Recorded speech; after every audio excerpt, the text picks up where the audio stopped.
वीरता का, शौर्य का पराक्रम, इसका इतिहास मेवाड़ के नाम से जाना जाता है।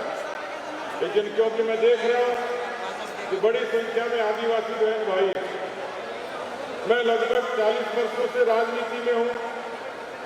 एक वो अवसर था जब हमारा आदिवासी भाई केरोसिन को तरसता था, जब हमारा आदिवासी भाई रोशनी को तरसता था। लेकिन आज जिस कारण हम लोग इकट्ठे हुए हैं, देश में दुनिया के नायक जिन्होंने भारत की साख को दुनिया में ऊंचा किया है, ऐसे आदरणीय प्रधानमंत्री नरेंद्र मोदी जी के नेतृत्व में भारत की सरकार ने 9 वर्ष पूरे किए हैं। ये 9 वर्ष सेवा, सुशासन और गरीब कल्याण के हैं। और इसलिए मुझे इस बात का फक्र है कि मैं उस पार्टी का कार्यकर्ता हूं कि जिस पार्टी के नेता ने उन आदिवासी बहनों भाइयों की झोपड़ियों तक सौभाग्य योजना से, दीनदयाल कुटीर ज्योति योजना से रोशनी का लड्डू जलाया है। और केवल एक जगह नहीं, ऐसे 18,000 गांव में वो गांव रोशन किए हैं। मैं केरोसिन का जिक्र इसलिए करता था, ये जद्दोजहद होती है, लेकिन आज मैं देखता हूं कि आज आदिवासी बहन और भाई उज्ज्वला योजना का लाभ लेते हैं। हम कभी सुनते थे इंदिरा आवास की योजना चलती थी, आदिवासी भाई के जूते गिर जाते थे, चप्पल गिर जाती थी, इतना भ्रष्टाचार होता था कि उसको मकान तो दूर, मकान के सपने लेना भी मुश्किल होता था। लेकिन आज मुझे गौरव है कि प्रधानमंत्री जी के नेतृत्व में इसी राजस्थान की धरती पर उन आदिवासी बहनों भाइयों को मिलाकर राजस्थान के बासिंदों को 20 लाख प्रधानमंत्री आवास योजना मिली है और उसके जरिए लोगों को मकान मिला, 25 मिली। ऐसे हिंदुस्तान के 3 करोड़ लोगों को सहूलियत मिली है। मैं आपसे निवेदन करना चाहता हूं, हम अपने गुरु महाराज को पूजते हैं, स्वाधीनता सेनानियों को पूजते हैं, महापुरुषों को पूजते हैं।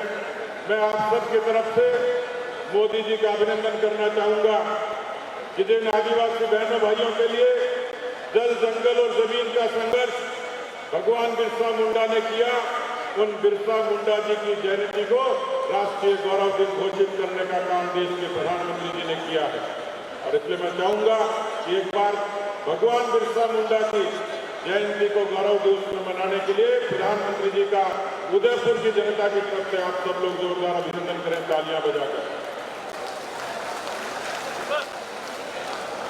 आदिवासी बहनों भाइयों, मैं निवेदन करना चाह रहा हूं, भगवान बिरसा मुंडा के जन्मदिन को राष्ट्रीय गौरव दिन घोषित किया, लेकिन आदिवासी बहनों भाइयों का जीवन आगे बढ़े, उनका जीवन स्तर ऊंचा उठे।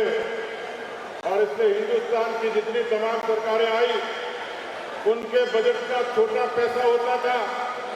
मुझे ये कहते हुए खुशी है कि हमारे आदिवासी बहनों भाइयों की खुशी के लिए, उनके कल्याण के लिए, उनके उत्थान के लिए 87,000 करोड़ का प्रावधान मोदी सरकार ने आदिवासी बहनों भाइयों के जीवन स्तर को सुधारने के लिए किया है।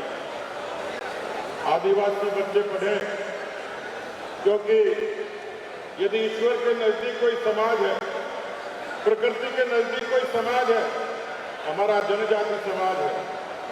जल, जंगल और जमीन की रक्षा और संरक्षण, उसके लिए अपने जीवन के प्राणों का उत्सर्ग भी कर देता है, उसकी रक्षा के लिए हमेशा तत्पर होता है। उस आदिवासी का बेटा, आदिवासी की बेटी पढ़ लिख कर इस समाज के साथ आंख से आंख मिलाकर बात करे, प्रतिस्पर्धा में खड़ी हो।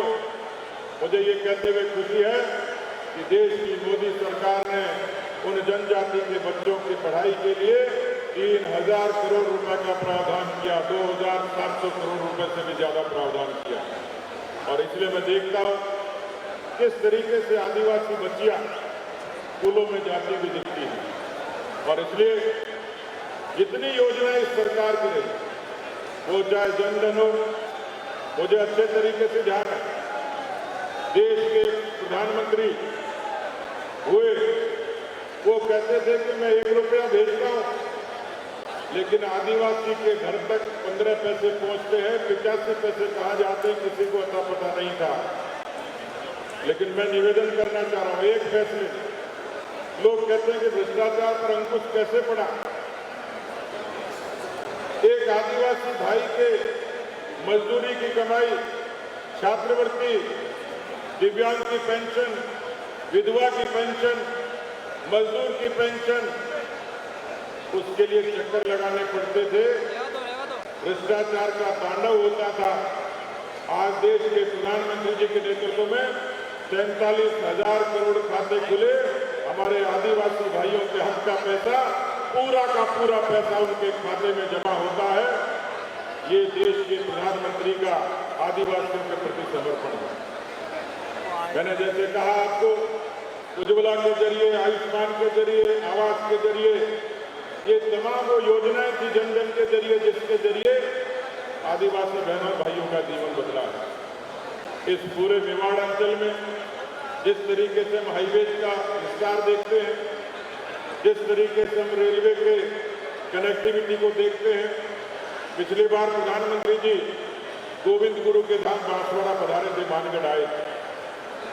यहाँ के हमारे सांसद कनकमल कटारा जी ने प्रधानमंत्री जी को आग्रह किया कि डूंगरपुर के आदिवासी बहनों और भाइयों को सहूलियत के लिए, रोजगार के लिए, इलाज के लिए अहमदाबाद जाना पड़ता है। मुझे इस बात की खुशी है कि प्रधानमंत्री जी ने बिना विलंब किए उस रेलगाड़ी को अहमदाबाद तक जोड़ा। आदिवासी बहन भाई 100 रुपए के किराए में अहमदाबाद चले जाते हैं। देश के प्रधानमंत्री, देश के गृह मंत्री, उनकी सोच आप सबके कल्याण को समर्पित है। इसके अलावा ऐसी बहुत सारी योजना जिसमें 36 कौम के लोग लाभ लेते हैं। यहाँ बड़ी संख्या में स्वर्ण भाई भी होंगे। इस देश में स्वर्णों के आर्थिक आधार पर आरक्षण एक लंबी मांग थी, लेकिन मैं देश के प्रधानमंत्री जी का अभिनंदन करूंगा कि ईडब्ल्यूएस के माध्यम से आरक्षण की वो मांग पूरी हुई और जो आर्थिक रूप से पिछड़े हैं वो भी समाज की मुख्य धारा में आने शुरू हो गए। ओबीसी को संवैधानिक आयोग का दर्जा मिला और उससे ओबीसी के लोगों का जीवन बदला। जो किसान भाई जो छोटी खेती करते हैं, बहुत पुरानी बात में कुछ दिन पहले की है, मैं प्रतापगढ़ से गुजर रहा था, रास्ते में एक आदिवासी भाई के खेत पे रुका। मैंने उसको पूछा कि प्रधानमंत्री जी जो प्रधानमंत्री किसान सम्मान निधि के 6,000 रुपए आपके खाते में भेजते हैं, मिलते हैं कि नहीं मिलते हैं? उस आदिवासी किसान ने कहा कि मिलते हैं। मैंने मजाक करी कि 6,000 रुपए में क्या होता होगा। उस आदिवासी किसान भाई ने मुझे देखा, ऊपर से नीचे देखा, बोले बाबूजी आपका नहीं होता होगा, मेरा ठीक ठाक होता है, क्योंकि मुझे यही 6,000 रुपए साहूकार से लेने पड़ते और कितना ब्याज चढ़ जाता जिसकी कल्पना आप नहीं कर सकते। मेरी जिंदगी लग जाती उसको उतारने। प्रधानमंत्री किसान सम्मान निधि ये केवल देश की नहीं, दुनिया की सबसे बड़ी स्कीम है, जिसमें किसानों के खाते में सीधे सीधे पैसा जमा होता है और 11 करोड़ से ऊपर किसानों के खातों में 2.5 लाख करोड़ रुपए देश के प्रधानमंत्री जी की सरकार ने जमा कराए। और इसलिए यहाँ पर उपस्थित सभी नागरिक बहनों भाइयों, मैं निवेदन करना चाह रहा हूँ, जिस उदयपुर में हम लोग खड़े हैं, यहाँ पर एक ऐसी सरकार काबिज है। कन्हैया लाल जी की बरसी हो गई, 1 बरस हो गया, और आप सब लोगों ने देखा होगा किस तरीके से कन्हैया लाल जी की गर्दन कटी। वो कन्हैया लाल जी की गर्दन नहीं कटी थी, वो व्यवस्था की गर्दन कटी थी, कानून व्यवस्था की गर्दन कटी थी। आतंकवादियों के हौसलों की वो चुनौती थी। लेकिन मैं समझता हूं कि राजस्थान का सभ्य समाज इस संकेत को ठीक से समझ गया होगा कि राजस्थान की अशोक गहलोत सरकार, एक सरकार मोदी जी की है जो लोक कल्याण का काम करती है, एक अशोक गहलोत की राजस्थान की सरकार है जो पीएफआई को आतंकवादियों को बना देती है, संरक्षण देती है।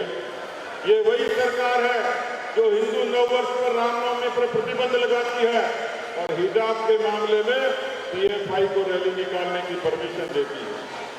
और इसलिए राजस्थान के जितने किसान हैं, या आदिवासी किसान बड़ी संख्या में, मैं उनको याद दिलाना चाह रहा हूँ, 2018 में इसी कांग्रेस पार्टी के लोगों ने ये कहा था कि हम सत्ता में आएंगे और 10 दिन में कर्जा माफ कर देंगे।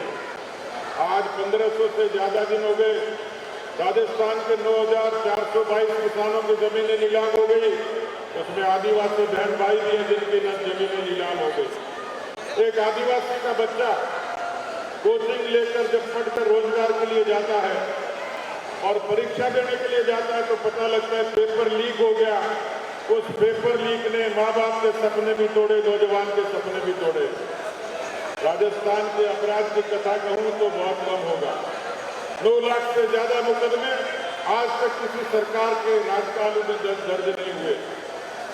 दलितों, वंचितों पर, शोषितों पर जो अत्याचार हुए वो भारत का नेशनल क्राइम रिकॉर्ड ब्यूरो उसको पुख्ता करता है कि 6000 इस तरीके की घटनाएं होती हैं।